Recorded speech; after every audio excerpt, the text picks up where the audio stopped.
Good morning, students. Today we'll start with Aufbau principle. AUFBAU. Aufbau principle. Now every concept, every theory will be based on the quantum numbers. That's why I told you in the previous chapter also, if still there is any doubt regarding the quantum numbers, you just focus on the coming concepts and theories, and here all the doubts will clear in these theories and these concepts. First, what is Aufbau principle? Before I start the definition, I have to go back to the structure of atom. Means the new modern structure that you know, that atom is made up of main energy shell, ये आपका principal quantum number है, ये आपको आता ही है. After that ये आपके पास nucleus. First shell में क्या था आपके पास? First means one. First shell के लिए फर्स्ट वन लगाओगे और उसके बाद सब शेल कौन सा आएगा? एस. देन सेकंड के लिए टू, इसमें दो सब शेल आएंगे, 2s एंड 2p. फिर थर्ड शेल में क्या स्टार्टिंग थ्री से होगी, 3s 3p and 3d. Then fourth shell है, यहाँ पे क्या आ जाएगा आपके पास? 4s 4p 4d and 4f. इस तरीके से आपके इलेक्ट्रॉन्स की फिलिंग होगी. ये ऑफबाउ प्रिंसिपल कहता है. What Aufbau principle states that, very simple principle is not difficult. It states that electron should be filled in the increasing order of energy. ये बात हमने पहले भी की थी कि जैसे जैसे आप न्यूक्लियस से दूर जाओगे तो एनर्जी क्या है? इंक्रीज होगी. न्यूक्लियस जितना, ये इलेक्ट्रॉन देखो, इससे नीचे तो इलेक्ट्रॉन नहीं जा सकता, ये फर्स्ट शेल है, यहाँ इलेक्ट्रॉन रहेगा, इसकी एनर्जी जो है वो सबसे कम होगी और बढ़ेगी और बढ़ेगी और बढ़ेगी. फिर हमने बात कर ली थी, इनके बीच में भी कुछ स्टेट्स आ गई थी, वो कौन सी थी? सब शेल वाली. अब सबसे पहला सब शेल कौन सा आता है? एस. फिर कौन सा आता है? पी. फिर डी और फिर एफ. तो विद इन द शेल भी एनर्जी मीन्स ऐसा नहीं है कि एनर्जी यहाँ से यहाँ चेंज आई, फिर वो इधर भी आई, इधर भी आई, इधर भी आई, S P D and F. तो एनर्जी आपकी चेंज हो रही है एस से लेकर डी तक भी. इट मीन्स एस की एनर्जी सबसे कम है और डी की एनर्जी सबसे हाई है within the shell. It means अगर बात करूँ मैं तो इलेक्ट्रॉन्स कैसे भरेंगे? पहले 1s में, उसके बाद 2s में, फिर 2p में, फिर यहाँ 3s आएगा, फिर 3p आएगा, फिर 3d, फिर 4s 4p 4d and 4f. But अगर हम इसको ऐसे करें तो कुछ एक प्रॉब्लम आ जाएंगी, जो कि मीन्स प्रिंसिपल तो रॉन्ग नहीं है, प्रिंसिपल ठीक है कि that electron should be filled in the increasing order of energy. But actually यहाँ जो D आता है और ये जो F है, इनकी एनर्जी में थोड़ा डिफरेंस होता है. इन चीज़ों से ही आपको अपने जो पहले आपके 9th क्लास तक या 10th क्लास तक के कुछ क्वेश्चन थे उनका आंसर भी मिलेगा. जैसे कि आपने कहा था कि दैट सर इलेक्ट्रॉनिक कन्फिगरेशन ऐसे होती है 2 8 8 18 एंड 32 और 18 ऑल्सो, और it may be 2 8 18 18 32.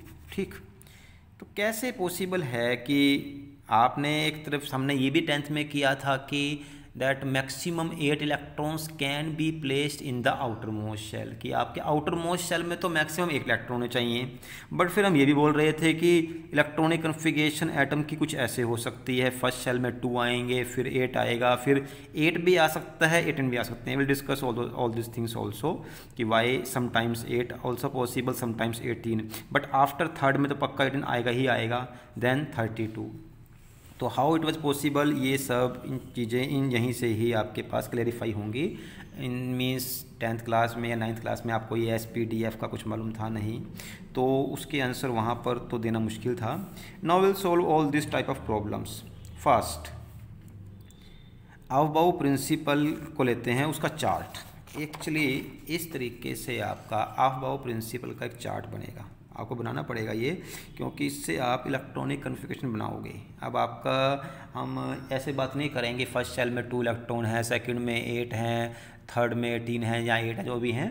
Will discuss how many electrons are in the S, how many in the P, how many in the D, and they will they are responsible for the different characters of these elements. Why means whether they should be placed in the S block, P block, D और F, जो आपकी table को divide किया गया है SPTF में। First बहुत simple है बनाना इसको। कैसे? You right 1 2 3 4 5 6 7 1s 2s 3s 4s to 7s, because we know atom में क्या होता है, फर्स्ट 1s, ठीक, फिर 2s 3s 4s 5s 6 7 and maximum आपके पास 7s तक हैं। ऐसे ही वी नो फर्स्ट शेल में p तो नहीं होता ना, 1p नहीं होता, 1s ओनली।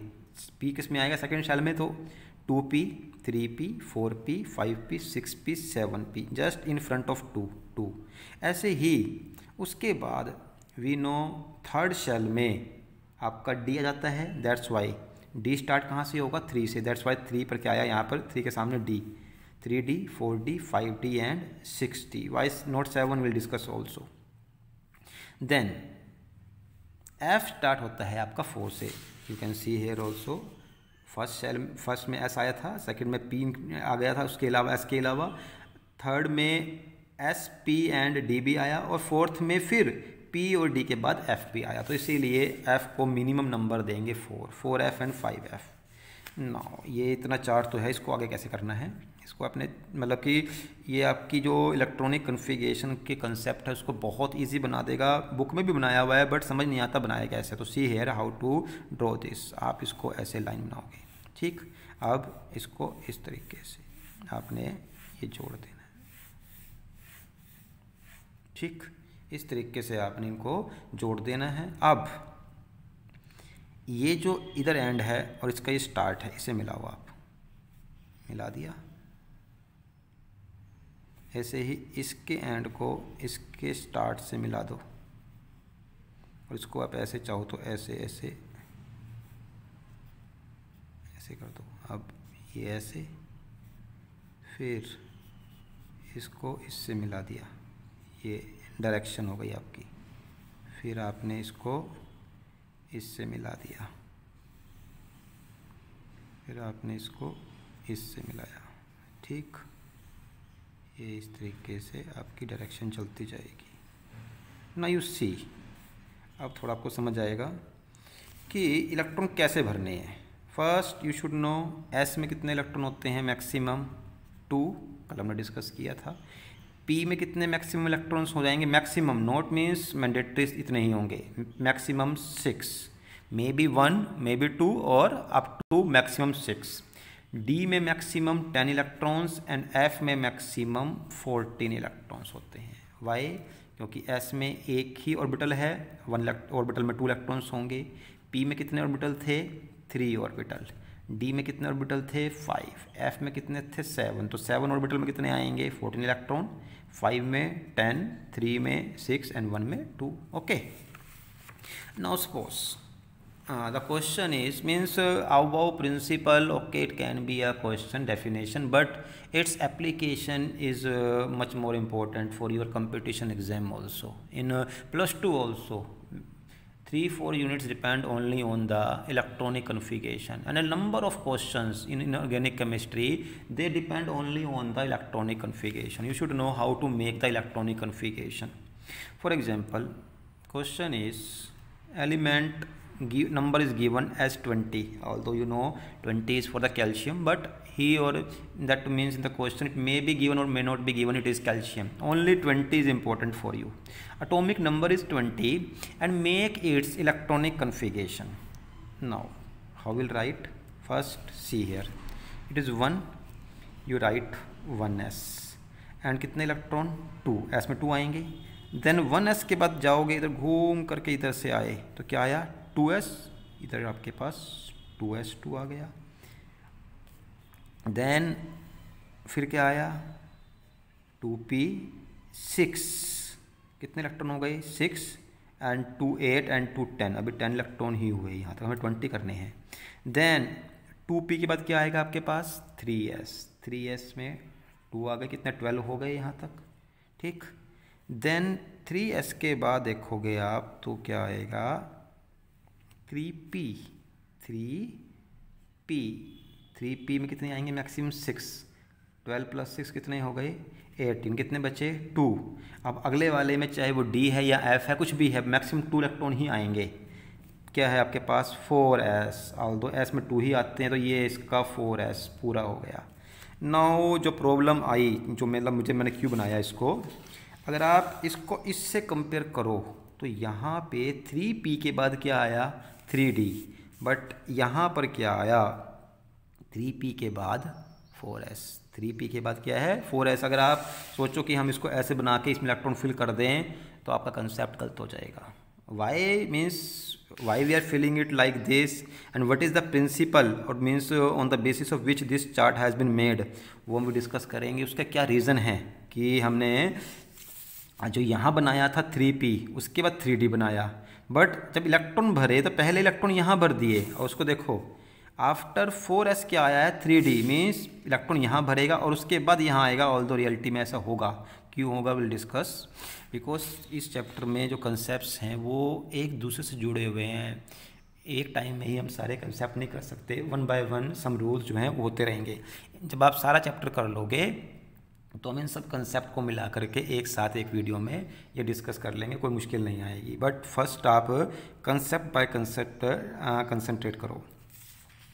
अब ऐसा क्यों हुआ कि आपने इसको ऐसे बनाया था इसलिए जोड़ा तो ऐसे बन गया, ऐसा कोई लॉजिक नहीं है कि इसको ऐसे लिखा था फिर 2 यहाँ लिखा 3 यहाँ लिखा उसको जोड़ा और कुछ ऐसा तुक्का लगाया और ऐसे बन गया, ये कोई रूल नहीं है। इसके लिए एक्चुअल में रूल है। ये कैसे हुआ, फर्स्ट ऑफ ऑल ये क्या है आपका Aufbau principal chart, Aufbau principal chart. और ये भी उसने कुछ ऐसा तुक्का लगा के नहीं बनाया था कि यहाँ 2 3 लिखा बनाया हो, उसके लिए उसने रूल अप्लाई किया था। Rule was n+l, n+l rule को अप्लाई करके ये बना हुआ है। अगर हम चेक करेंगे मिल जाएगा आपको। n+l rule is applied to find the energy of the subshell, कि किसी भी सबशेल की एनर्जी को फाइंड करने के लिए n+l रूल को यूज़ करते हैं। दोबारा यहाँ क्वांटम नंबर्स आएंगे एंड जैसे जैसे आप करते रहोगे आपके क्वांटम नंबर की जो एक डाउट्स हैं वो भी दूर होती रहेंगी, हर एक कंसेप्ट हर एक थ्योरी के साथ में। First n is principal quantum number, you know n is principal quantum number. इसकी वैल्यू या तो KLMN होती है या फिर 1 2 3 4 होती है, ठीक है। फर्स्ट शेल के लिए 1, फोर्थ शेल के लिए 4। एंड L, देखिए L क्या था, azimuthal quantum number which was equal to subshell, subshell what S P D and F। S की वैल्यू क्या थी 0, P की वैल्यू 1, D की वैल्यू 2 एंड F की वैल्यू 3। आपको आनी चाहिए, आहिस्ता आहिस्ता आपको आ जाएंगी और मुश्किल भी नहीं थी। इसका रूल था n-1, L is equal to n-1, तो उसी से निकला था S की वैल्यू 0, P की वैल्यू 1, D की 2, F की 3। नाउ कैसे निकाला, फॉर एग्जांपल आपके पास यहाँ है 3D और यहाँ है 4S, 3D एंड 4S, तो किसकी एनर्जी ज़्यादा है ये हम n+l रूल यूज़ करेंगे। वी नो 3 4 5 6 जो भी लिखा होता है S P D F से पहले ही क्या होते हैं एनर्जी शेल, ये वैल्यू किसकी n की हो गई। n+l को अप्लाई करें तो ये n है और ये क्या है l, तो n की वैल्यू कितनी हुई 3 plus what is the value of l for D, l की वैल्यू कितनी है D के लिए 2, D की वैल्यू कितनी आई 2, 5। हेयर S 4S में n की वैल्यू कितनी आ गई 4 प्लस S का मतलब क्या हुआ 0 मतलब 4। Now out of 4 and 5 which is larger, whose value is bigger 5, that's why पहले हम 4S को भरेंगे उसके बाद 3D को, 4S को पहले भरेंगे फिर 3D को, दिस दैट्स वाई यहाँ पे पहले क्या आया आपके पास 4S फिर क्या आया 3D। ये आपका n+l रूल है, ठीक है। इसी से ही आप इलेक्ट्रॉन्स की फिलिंग करोगे।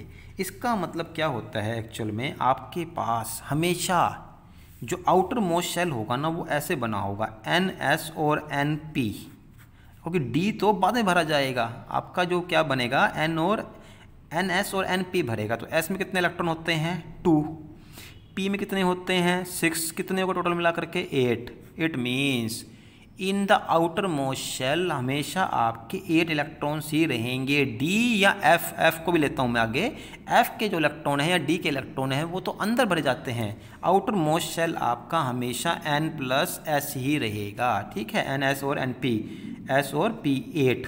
इसीलिए हम बोलते हैं कि किसी भी एटम में उसको स्टेबल होने के लिए उसका ऑक्टेट मीन्स उसके अंदर 8 इलेक्ट्रॉन फिल होने चाहिए, क्योंकि डी देखा आपने अभी वो इनर में फिल होगा, ऐसे ही एफ भी जो है वो इनर में ही फिल होगा। देखो कैसे, अगर मैं यहाँ आऊँ आगे चलता रहूँ, 4D के बाद क्या आएगा 5P, 5P के बाद क्या आएगा 6S, और 6S के बाद 6P नहीं आएगा बल्कि क्या आ रहा है 4F, यानी कि 6S के बाद आपका क्या आ गया 4F, ये और नीचे होगा, D भी नीचे होगा, तो S और P ये आउटर मोस्ट शेल होंगे। दैट्स वाई आपके एटम में हमेशा 8 ही इलेक्ट्रॉन्स रहेंगे आउटर मोस्ट में। इनर में जो है वो चाहे बाकी कितने मर्जी हो जाएं, बट आउटर मोस्ट में 8 ही रहेंगे। टोटल मिलाकर के फिर वो 18 या 32 हो सकते हैं, inner plus outer, but outer जो है वैलेंस शेल में हमेशा 8 इलेक्ट्रॉन्स ही होते हैं, ठीक है। So now the conclusion is first definition of Aufbau principle. What is Aufbau principle? Aufbau principle state that electrons are filled in the increasing order of the energy. Electrons are filled in the increasing order of energy means you first fill the electron in the lowest energy, then higher and highest energy level. Now I'll take an example of 27. For example, 27 is the atomic number and you have to make the electronic configuration of this atom.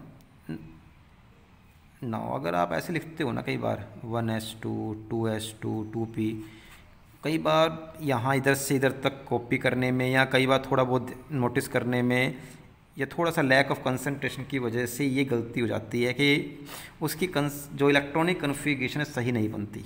May be by chance आपने जल्दबाजी में exam में यहाँ पर 3p लिख दिया, ठीक है, फिर यहाँ पर 3d लिख दिया, गलती हो जाती है।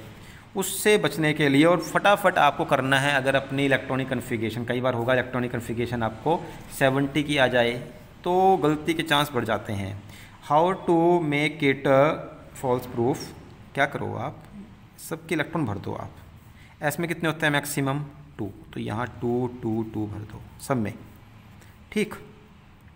पी में सबके 6 कर दो पूरे, पी में मैक्सिमम 6 ही आएंगे, फुल कर दो पहले तो। डी में मैक्सिमम कितने आएंगे 10 10 10 10 10, एफ में कितने आएंगे मैक्सिमम 14 एंड 14। ओके, कितने करने थे आपको 27, अब 27 काउंट कर लो, 2 एंड 2 4, इधर से जाएंगे 10 12 12 एंड 6 18 18 एंड 2 20 20 एंड 9 20 प्लस 10 कितने हुए 30, नंबर क्या है हमारा 7।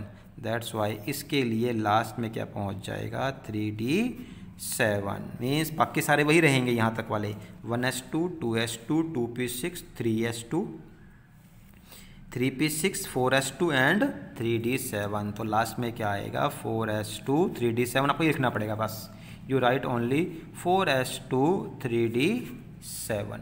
ये आपकी इलेक्ट्रॉनिक कन्फिगरेशन हो गई एटॉमिक नंबर 27 की। ऐसे ही आप किसी की भी कर सकते हो, आराम से इस तरीके से काउंट करते जाओ, जहाँ आपकी फीलिंग, मान लो आपको कहता है कि just I am taking an example कि आपके पास 70 ही है और यहाँ तक फॉर एग्जांपल यहाँ तक चलो, यहाँ तक आपके पास नंबर आ गया है 67, यहाँ तक कितना आ गया है 67, I don't know, just I am taking an approximate, यहाँ तक 67 आ गया, कितने बच्चे हैं 3, इसका मतलब बाकी 3 कहाँ जाएंगे P वाले में, तो आपका क्या जाएगा 4d10 5p3, आपकी इलेक्ट्रॉनिक कन्फिगरेशन यहाँ पे ख़त्म हो जाएगी 70 करके, ठीक।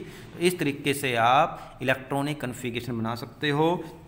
Although today's our main aim was Aufbau principle and its relation with the quantum number, tomorrow separately we'll do the electronic configuration concept and some of the exception, because in chemistry with every topic there is some exception.